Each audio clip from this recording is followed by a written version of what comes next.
Once, there was a young warrior who wanted to become the best fighter in the land. He trained hard every day, but he was always afraid of losing or getting hurt. He thought that the only way to be invincible was to wear the strongest armor and wield the sharpest sword. One day, he heard of a wise old man who lived in the mountains, who knew the secrets of true strength. He decided to seek him out and learn from him. He climbed the steep slopes and reached the hut of the old man. He knocked on the door and said, "Please, teach me how to be the greatest warrior in the world." The old man opened the door and looked at him with a smile. He said, "You have come to the wrong place. I cannot teach you how to be the greatest warrior, but I can teach you how to be the happiest one." The young warrior was puzzled. He said, "What do you mean? Happiness has nothing to do with fighting." The old man said, "You are mistaken. Happiness has everything to do with fighting. Come, let me show you." The old man led him to a nearby stream. He pointed at the water and said, "Look at the water. It is calm and clear. It reflects the sky and the trees. It does not resist anything. It flows around the rocks and the obstacles. It adapts to the shape of the land. It is flexible and resilient. It is happy." The young warrior said, "But water is weak. It can be cut, frozen, boiled, or evaporated. How can it be happy?" The old man said, "Water is not weak. It is powerful. It can carve the mountains, nourish the plants, quench the thirst, and cleanse the dirt. It can be gentle or fierce, depending on the situation. It does not fear anything. It accepts everything. It is free. It is happy." The old man then pointed at a nearby rock. He said, "Look at the rock. It is hard and solid. It does not reflect anything. It resists everything. It does not flow around anything. It does not adapt to anything. It is rigid and brittle. It is unhappy." The young warrior said, "But rock is strong. It cannot be cut, frozen, boiled, or evaporated. How can it be unhappy?" The old man said, "Rock is not strong. It is weak. It cannot carve anything, nourish anything, quench anything, or cleanse anything. It can only be gentle or fierce, depending on the situation. It fears everything. It rejects everything. It is bound. It is unhappy." The young warrior was confused. He said, "So, what are you trying to tell me? That I should be like water and not like rock?" The old man said, "No, I am not trying to tell you anything. I am trying to show you something. Something that you already have, but you do not see. Something that is more important than armor and sword. Something that is the source of true strength and happiness. Something that is inside you." The young warrior said, "What is it?" The old man said, "It is your mind."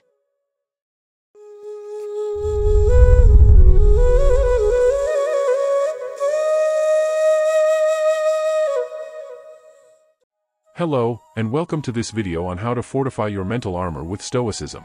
Stoicism is an ancient philosophy that teaches us how to live well, cope with challenges, and achieve inner peace. In this video, I will share with you some of the most powerful and practical Stoic wisdom and guidance from philosophers like Epictetus, Seneca, Cicero, and Marcus Aurelius. I will also show you how you can apply Stoic knowledge to your everyday life, and how it can help you become a happier and stronger person. Before we begin, please make sure to activate the notification bell, so that you do not miss any of my future videos. Do not be weak and stay till the end. You will not regret it. 1. What is Stoicism? Stoicism is a school of philosophy that was founded in Athens by Zeno of Citium in the 3rd century BC. It was later developed and popularized by Roman thinkers like Seneca, Epictetus, and Marcus Aurelius. Stoicism is based on the idea that the only thing that is truly under our control is our own mind, and that we should focus on what we can control, and not on what we cannot. Stoicism also teaches us that the key to happiness is to live according to nature, reason, and virtue, and to avoid being swayed by external things, such as wealth, fame, pleasure, or pain. Stoicism is not a religion, but a way of life, a practical guide for living well. One of the most famous Stoic quotes is from Epictetus, who said, "There is only one way to happiness, and that is to cease worrying about things which are beyond the power of our will." This means that we should not waste our time and energy on things that are outside our control, such as the past, the future, the opinions of others, or the events of the world. Instead, we should focus on what we can control, such as our thoughts, our actions, our emotions, and our character. By doing so, we can achieve a state of inner calm, freedom, and joy, regardless of the circumstances. 2. How to control your thoughts. One of the most important skills that Stoicism teaches us is how to control our thoughts. Our thoughts are the source of our happiness or misery, depending on how we use them.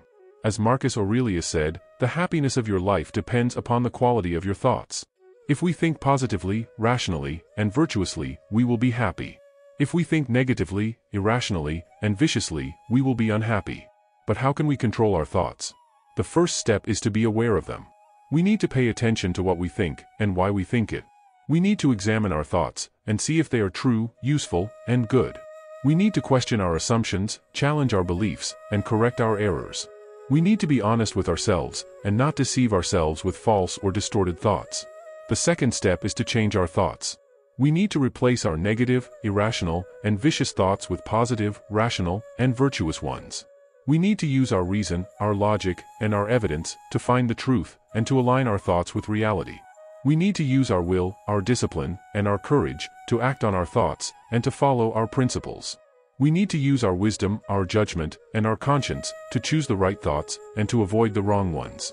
One of the most effective ways to change our thoughts is to use stoic exercises, such as the following. The view from above. This is an exercise that helps us to gain perspective and to see the bigger picture.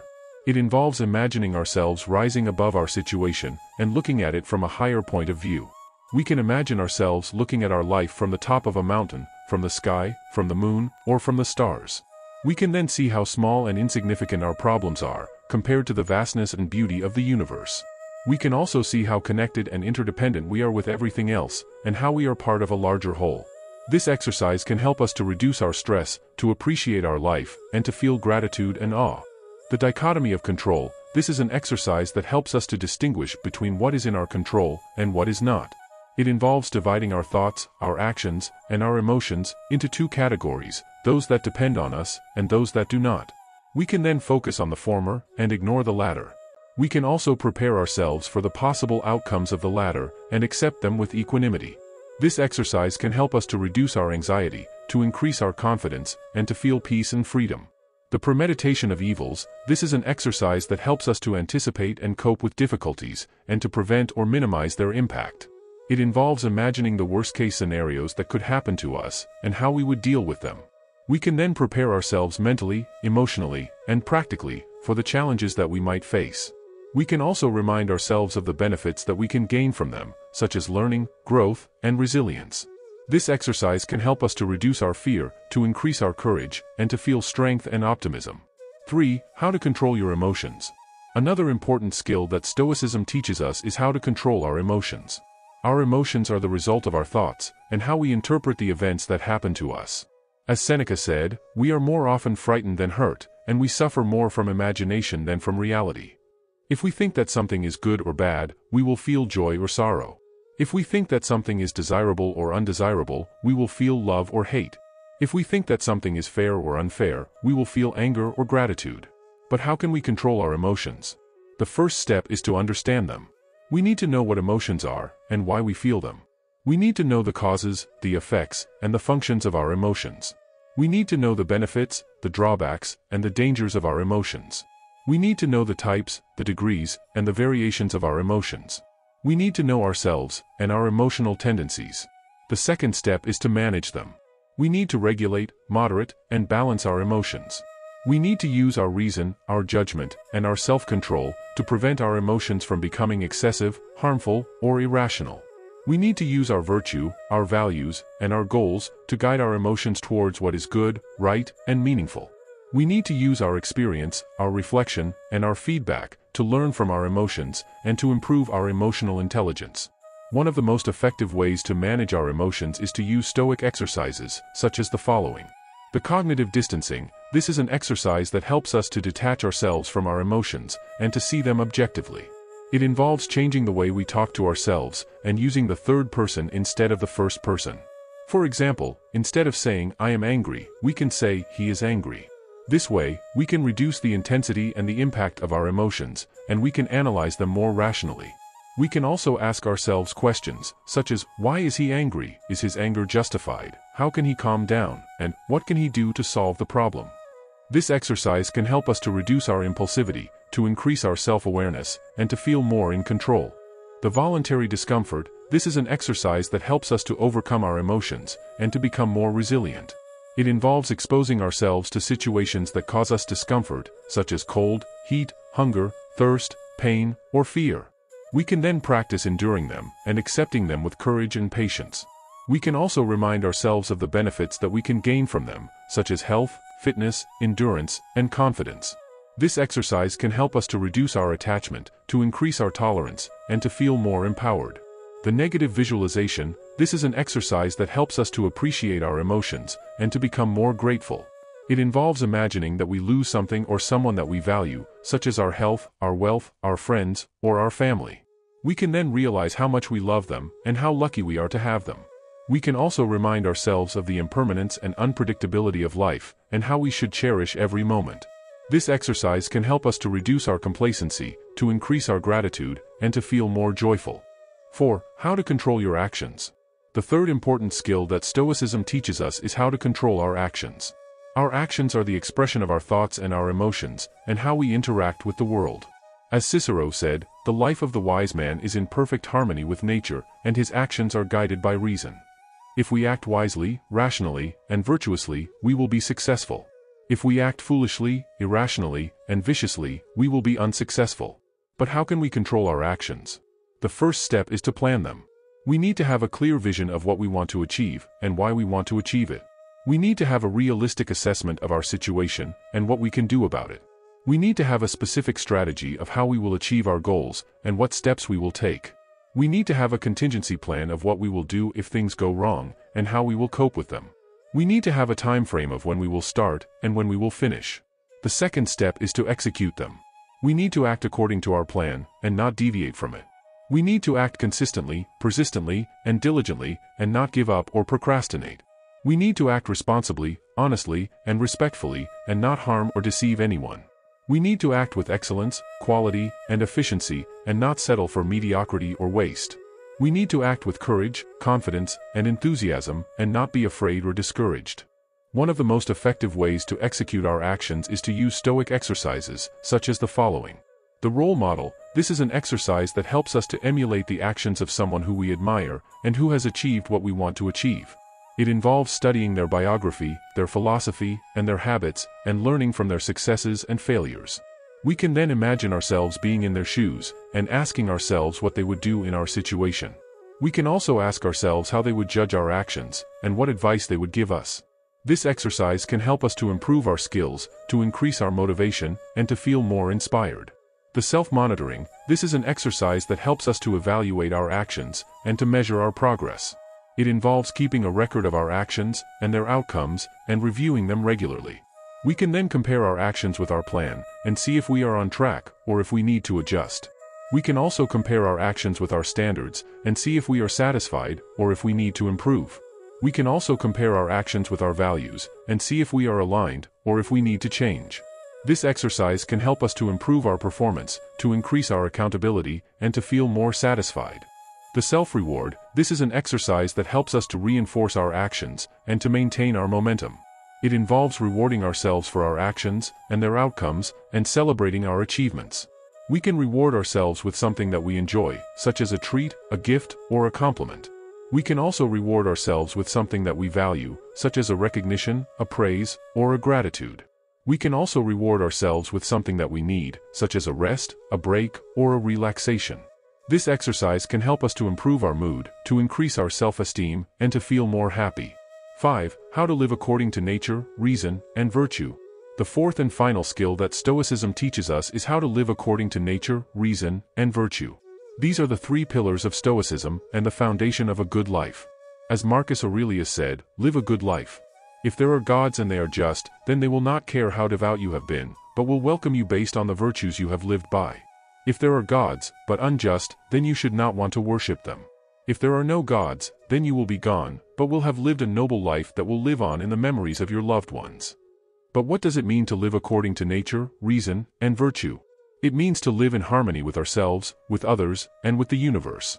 It means to live in accordance with our true nature, our rational faculty, and our moral excellence. It means to live in a way that is natural, logical, and ethical. It means to live in a way that is fulfilling, meaningful, and honorable. One of the most effective ways to live according to nature, reason, and virtue is to use stoic exercises, such as the following. The meditation, this is an exercise that helps us to connect with ourselves, with others, and with the universe. It involves focusing our attention on our breath, our body, our mind, or our spirit, and observing them without judgment. We can then become aware of our thoughts, our emotions, our sensations, and our intuitions, and understand them better. We can also become aware of our connection with other people, other beings, and other things, and appreciate them more. We can also become aware of our place in the universe, and our role in it, and accept it more. This exercise can help us to improve our health, to increase our compassion, and to feel more spiritual. The journaling, this is an exercise that helps us to express ourselves, to reflect on ourselves, and to improve ourselves. It involves writing down our thoughts, our emotions, our actions, and our goals, and analyzing them critically. We can then express our feelings, our opinions, our insights, and our aspirations, and communicate them clearly. We can also reflect on our strengths, our weaknesses, our successes, and our failures, and learn from them. We can also improve our plans, our strategies, our habits, and our character, and make them better. This exercise can help us to improve our creativity, to increase our wisdom, and to feel more confident. The practice, this is an exercise that helps us to apply ourselves, to challenge ourselves, and to grow ourselves. It involves putting into practice what we have learned, what we have decided, and what we have committed to, and testing them in real life. We can then apply our knowledge, our skills, our values, and our principles, and use them effectively. We can also challenge our assumptions, our beliefs, our fears, and our limits, and overcome them. We can also grow our abilities, our experiences, our virtues, and our happiness, and enhance them. This exercise can help us to improve our competence, to increase our resilience, and to feel more fulfilled. By following these 4 skills, and using these exercises, you can fortify your mental armor with stoicism, and become a happier and stronger person. You can also become a better person, a better citizen, and a better human being. You can live a good life, a life that is worth living, and a life that is worthy of respect. Thank you for watching this video. I hope you enjoyed it, and learned something from it. If you did, please like, share, and subscribe to my channel. And don't forget to activate the notification bell, so that you don't miss any of my future videos. I appreciate you if you have made it this far. Leave a comment if you have any questions, feedback, or suggestions for future videos. But hold on, there is one more thing I want to share with you.